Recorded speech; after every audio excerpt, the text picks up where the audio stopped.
चले तो आज के इस वीडियो में आपका स्वागत है और मैं आपका भाई रवि कुमार।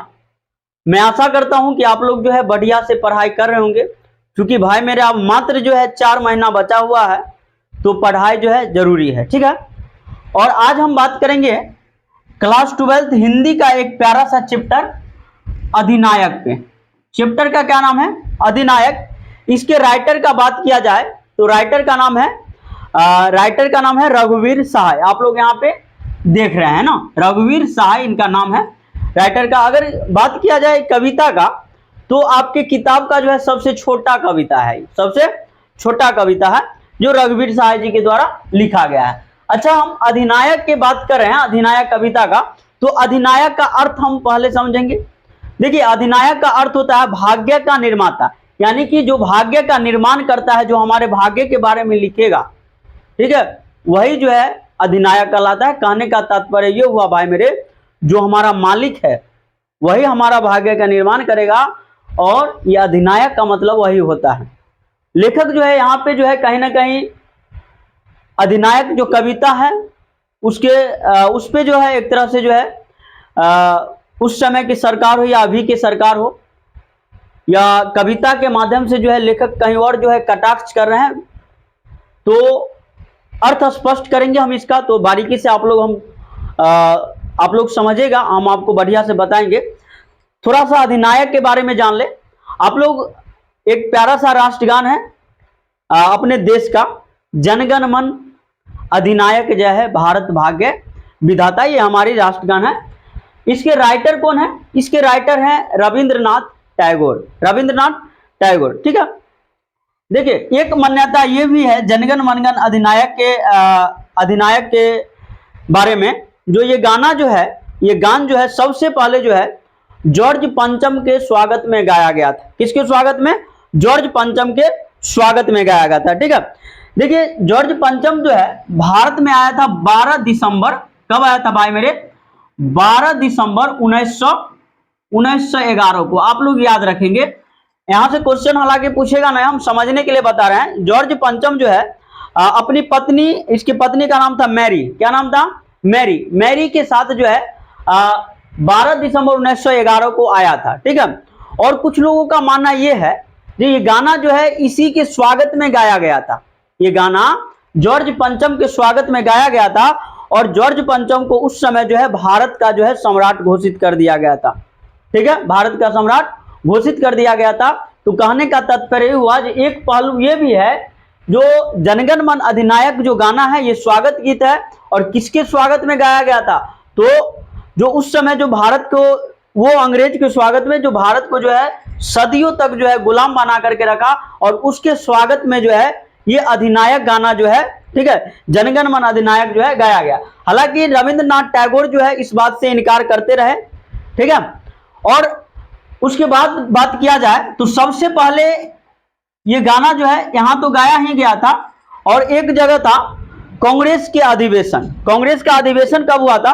कांग्रेस का अधिवेशन हुआ था 27 दिसंबर, ठीक है, 27 दिसंबर 1911 को। ठीक है, कब हुआ था? 27 दिसंबर 1911 को हुआ था। ये गाया गया था यहाँ जो कांग्रेस के अधिवेशन में जो ये गाया गया था जनगण मन अधिनायक, ये जो गाया गया था कब गाया गया था? 27 दिसंबर 1911 को। ठीक है, अब यहाँ पे गाया गया था किसके द्वारा? तो रविंद्रनाथ टैगोर जी का भांजी थी, उसका नाम था सरला देवी चौधरानी। क्या नाम था? सरला देवी चौधरानी। आप लोग ध्यान रखेंगे, इनके द्वारा जो है कांग्रेस के अधिवेशन में जो है ये गाया जाता है। ठीक है, तो हम कह सकते हैं एक पहलू ये भी है, नो डाउट, और गाया गया होगा। ठीक है, और बहुत सारा प्रमाण मिलता है जहां पे ये गाना जो है, यानी कि ये गान जो है हमारा राष्ट्रगान जनगण मन अधिनायक जो है, ये जो है जॉर्ज पंचम और उसकी पत्नी जो आया था मैरी, उसके स्वागत में जो है ये गाया गया था, नो डाउट। तो यहाँ पे लेखक जो है कविता लिखे हैं अधिनायक, और कहीं ना कहीं लेखक जो है जॉर्ज पंचम की ओर ही कटाक्ष करते हुए लिख रहे हैं कविता। हम देखते हैं और अर्थ इसका स्पष्ट करेंगे, आप लोग बारीकी से समझिएगा। देखिए, सबसे पहले हम लेखक परिचय करेंगे, तो लेखक परिचय से ज्यादातर क्वेश्चन ऑब्जेक्टिव में पूछता है और एग्जाम में पूछता है। ठीक है, एग्जाम में जो है ऑब्जेक्टिव क्वेश्चन जो बनता है तो कविता से थोड़ा बहुत बनता है, बाकी सब कहां से बनता है? बाकी सब जो बनता है यहीं से बनता है, लेखक परिचय से। तो चलिए कर लेते हैं लेखक परिचय। इनका जन्म कब हुआ था? जन्म हुआ था 9 दिसंबर 1929। आप लोग ध्यान रखेंगे, जयप्रकाश बोल दिए, रघुवीर सहाय, ठीक है, रघुवीर सहाय जी का जन्म कब हुआ था? रघुवीर सहाय जी का जन्म हुआ था 9 दिसंबर 1929 को, ध्यान रखेंगे। आगे देखेंगे, इनका निधन हो गया भाई मेरे। इनका जो निधन हुआ था, चले, इनका निधन हुआ था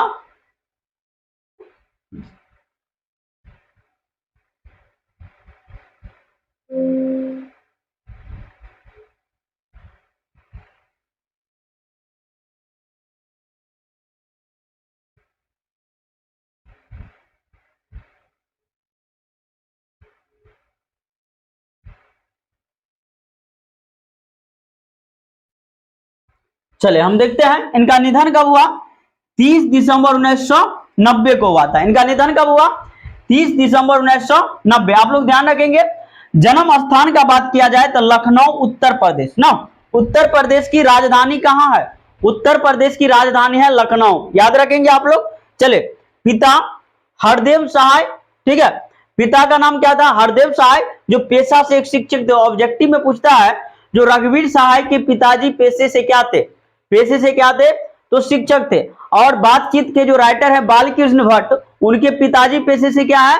तो व्यापारी हैं। चले देखते हैं थोड़ा आगे, इसको ऊपर कर ले। चले देखिए, पिता का नाम क्या था? हरदेव सहाय, एक शिक्षक थे। शिक्षा की बात किया जाए, इनके पढ़ाई लिखाई का बात अगर किया जाए तो एमए किए हुए थे अंग्रेजी से, अंग्रेजी से एमए किए हुए थे लखनऊ यूनिवर्सिटी से। कौन से यूनिवर्सिटी से? लखनऊ यूनिवर्सिटी से, ठीक है। चले आगे देखते हैं।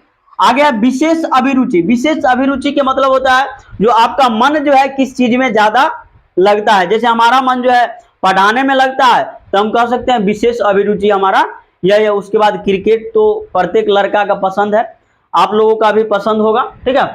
क्रिकेट जो है लड़का लोग का फर्स्ट लव होता है, ठीक है। चलिए ध्यान रखेंगे। देखिए, विशेष अभिरुचि की बात किया जाए तो संगीत सुनना और फिल्म देखना। क्या? संगीत सुनना और फिल्म देखना जो है इनको बहुत ज्यादा पसंद था, ठीक है। चले आगे देखते हैं। गतिविधि की बात करेंगे। गतिविधि तो अपनी और समकालीन कविताओं के वाचन के लिए कमौदी नामक केंद्र की स्थापना और संचालन, ठीक है। यानी कि गतिविधि की बात किया जाए तो अपनी और समकालीन कविता के वाचन के लिए जो है कमौदी नामक, कौन से? कमौदी नामक जो है केंद्र की स्थापना किए और इसका संचालन भी किए, नो डाउट। चलिए आगे देखते हैं और थोड़ा सा ऊपर कर ले, हमको लगता है इसको छोटा भी करना पड़ेगा ना, आप लोगों को देखने में दिक्कत हो रहा होगा। चलिए अब स्पष्ट दिखाई देगा। चलिए गतिविधि बता दिए। सम्मान की बात किया जाए, देखिए लोग भूल गए हैं, लोग भूल गए हैं के लिए जो है, लोग भूल गए हैं के लिए इनको जो है साहित्य अकादमी पुरस्कार से सम्मानित किया गया, ठीक है। ऑब्जेक्टिव में पूछेगा जो रघुवीर सहाय को जो है, ठीक है, रघुवीर सहाय को जो है साहित्य अकादमी पुरस्कार जो है किस में मिला था? तो लोग भूल गए हैं के लिए ना, लोग भूल गए हैं के लिए। चले वृत्ति की बात किया जाए, वृत्ति तो पत्रकारिता नवजीवन, ठीक है, लखनऊ से आरंभ किए, पत्रकारिता शुरू किए जिसका नाम क्या था? नवजीवन। क्या नाम था? नवजीवन नाम था इनके पत्रिका था, हाँ पत्रकारिता शुरू किए, नवजीवन नाम था इसका, ठीक है। लखनऊ से आरंभ किए थे। उसके बाद क्या किए से देखिए, फिर समाचार विभाग, ठीक है, फिर से जो है चले जाते हैं समाचार विभाग में। कहा चले जाते हैं?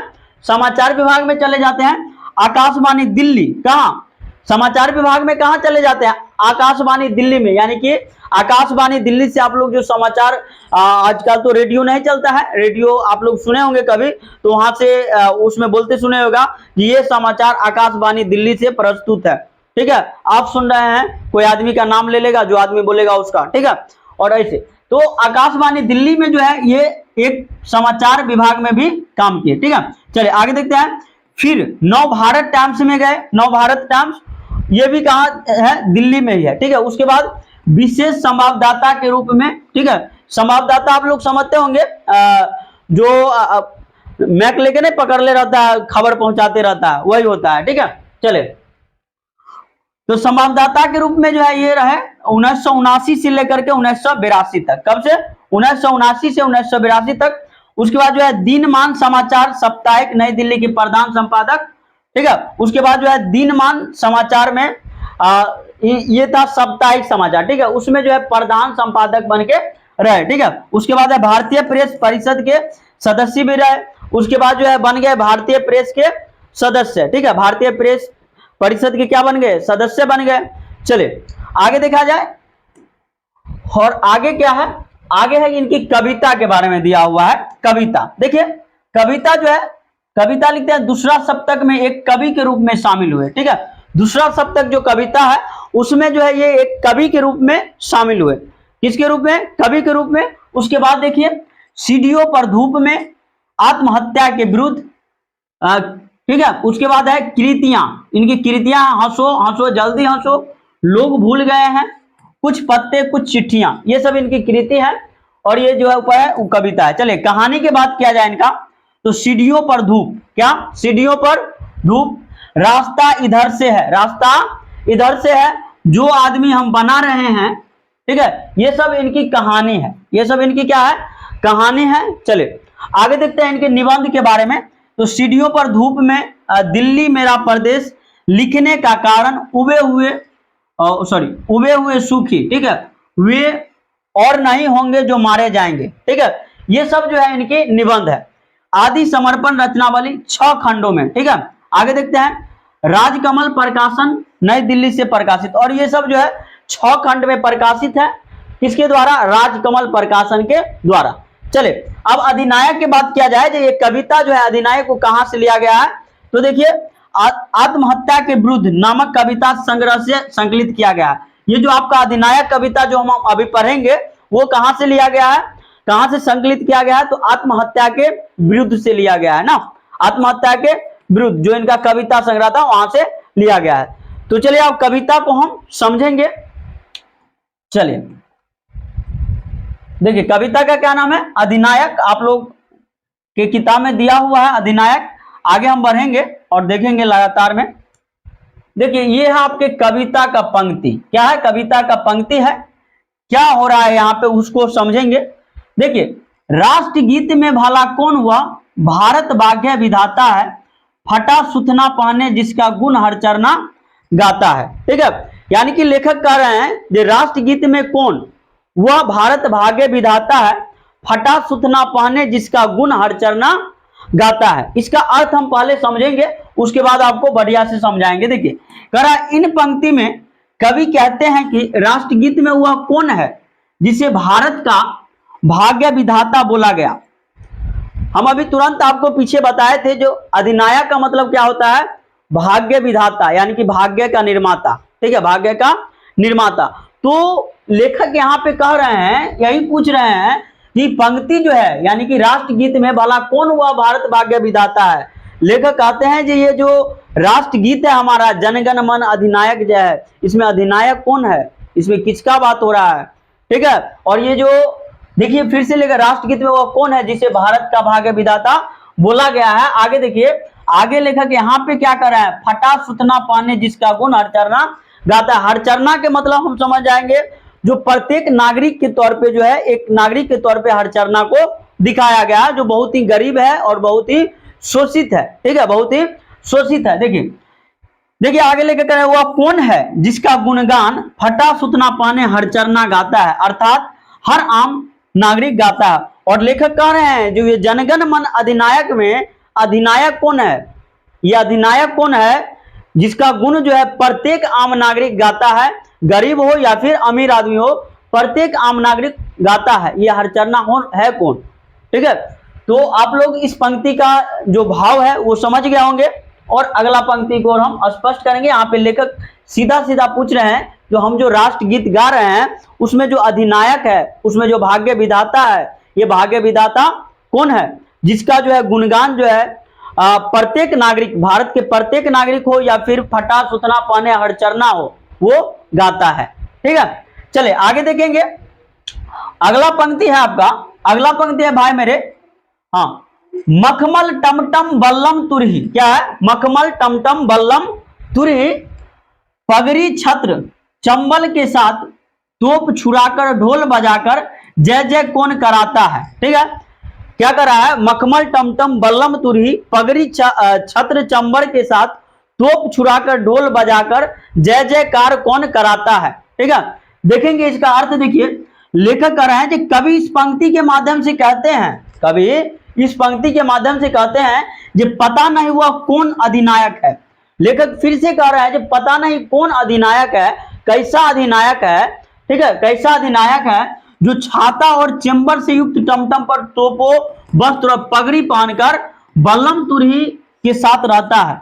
और लेखक कह रहे हैं कि पता नहीं कैसा अधिनायक है जो क्या करता है, जो छाता और चंबर से जो है, छाता देखें टमटम, छाता और चंबर से बढ़ा हुआ जो टमटम है उस पे तोप और बढ़िया बढ़िया पगड़ी बांधे वस्त्र धारण किए। ठीक है, बल्लम तुरही के साथ जो है पूरा जो है ठाट बाट के साथ रहता है। ठीक है, लेखक यहाँ पे यही कह रहे हैं। और देखिए यहाँ पे लेखक लिख रहा है ना, लेखक मखमल टमटम बल्लम तुरही पगड़ी छत्र चंबल के साथ, यानी कि वह कौन है। ठीक है, जो पूरा जो है एक तरह से जो है पूरा जो है छाता और चंबर युक्त टमटम के साथ जो है तोप और बढ़िया बढ़िया वस्त्र धारण कैले है। तोप तो उसके आसपास पूरा लगा हुआ है। ठीक है, पगड़ी पहन ले है, बल्लम तुरही जो है धारण कैले है और उसके बाद जो है बल्लम तुरही के साथ जो है आ रहा है। ठीक है, तो लेखक कह रहे हैं वो कौन है। ठीक है, चलिए आगे देखते हैं और आगे इसका अर्थ स्पष्ट करेंगे। चलिए देखिए अगला पंक्ति आपका पूरब पश्चिम से आते हैं। कहां, पूरब पश्चिम से आते हैं। कहां से, पूरब पश्चिम से आते हैं नंगे बूचे नर कंकाल, नंगे बूचे नर कंकाल। ठीक है, सिंहासन पर बैठा उनके तमगे कौन लगाता है। ठीक है, सिंहासन पर बैठा तमगा कौन लगाता है। ठीक है, तमगा का मतलब होता है मेडल। क्या होता है, मेडल। इसका अर्थ समझेंगे हम। देखिए लेखक कह रहे हैं कि इन पंक्ति के माध्यम से कवि कहते हैं कि पूर्व पश्चिम से अर्थात सभी दिशाओं से राष्ट्रीय त्योहारों पर गरीब जनता नंगे पांव आती है। लेखक कह रहे हैं, लेखक क्या कर रहे हैं, जो जब भी राष्ट्रीय त्योहार मनाया जाता है, राष्ट्रीय त्योहार आप लोग समझ रहे होंगे जो हमारे देश में 15 अगस्त और 26 जनवरी मनाई जाती है, वो राष्ट्रीय त्योहार ही है। चलिए ठीक है, तो लेखक कह रहे हैं जो राष्ट्रीय त्योहार में पूरब पश्चिम से यानी कि सभी दिशाओं से, सभी दिशाओं से, ठीक है, ये जो जनता जो है आती है, गरीब जनता जिसके पैर में ठीक है चप्पल नहीं है, जिसके पैर में चप्पल नहीं है, वो भी जो है नंगे पांव दौड़ के आती है। जो आज जो है झंडा फहराने वाला दिन है, आज हमारा राष्ट्रीय त्योहार है। ठीक है, आगे देखिए लेखक उन्हें देखकर ऐसा लगता है जैसे वे नर कंकाल हो। और ये जनता को देख करके ऐसे लगता है जैसे ये नर कंकाल हो, कुपोषित हो, इनको भरपेट न भोजन मिल रहा है, न पूरा जो है शिक्षा मिल रहा है, बात समझ में आ रहा ना, न बॉडी ढकने के लिए कपड़ा है।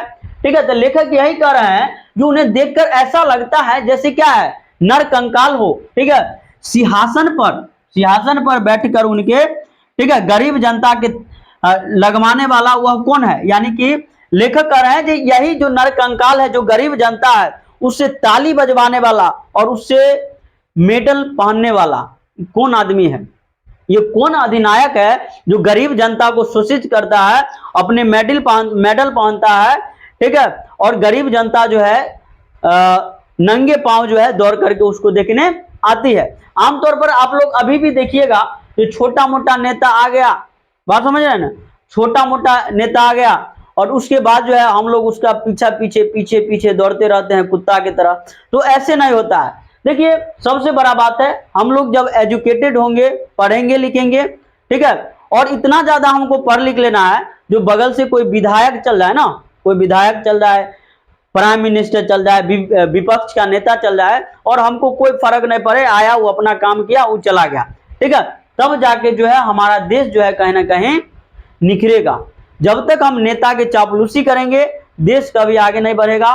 और बिहार की स्थिति आप लोग देख ही रहे हैं। तो इसलिए जो है नेता पे कम ध्यान दीजिए और पढ़ाई लिखाई पे ज्यादा ध्यान दीजिए, और हो सके तो पढ़े लिखे लोगों को जो है राजनीति में आनी चाहिए, पढ़े लिखे लोगों को राजनीति में आनी चाहिए। और अगर आपके क्षेत्र में कोई भी पढ़े लिखे प्रतिनिधि, शिक्षित प्रतिनिधि उम्मीदवार हैं, तो उनको जो है वोट जरूर दीजिए।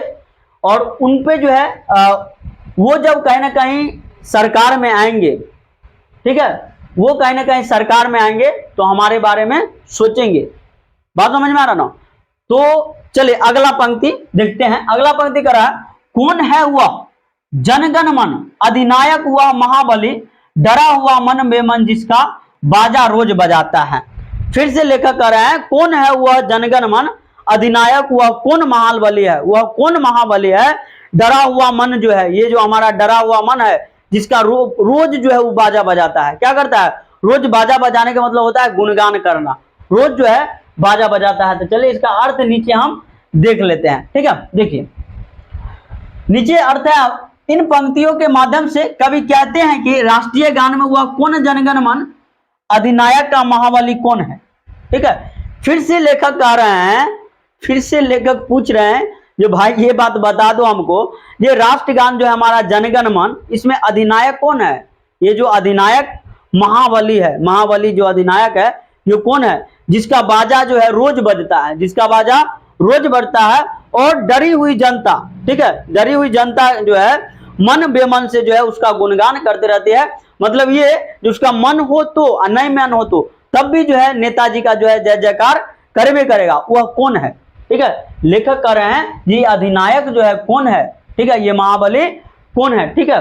तो लगभग जो है आपका ये कविता जो है समाप्त हो जाता है, ठीक है। तो हम यहाँ पे इसका अर्थ स्पष्ट कर दिए। अगर आप वीडियो को नहीं देख पाए हैं तो बढ़िया से देखिए, दोबारा रिपीट करके देखिए, और जो भी त्रुटि आपको नजर आए कमेंट बॉक्स में जरूर बताइएगा, हम एक एक बात का समाधान करेंगे, ठीक है। तो अगला जो वीडियो आएगा इसका ऑब्जेक्टिव क्वेश्चन पे आएगा, उसके बाद जो है सब्जेक्टिव पे आएगा, ठीक है। हो सकेगा तो हम क्या करेंगे, जो कल जो है ऑब्जेक्टिव दे देंगे और कल ही जो है सब्जेक्टिव भी दे देंगे, दोनों, ठीक है। तो आप लोग लगातार जो है क्लास में बने रहिए, और बने रहने के लिए जो है आपको चैनल को सब्सक्राइब करना होगा और अपने भाई के परिवार का सदस्य बनना होगा। तो सब्सक्राइब कर दीजिए और लाइक करके शेयर कर दीजिए। Thank you.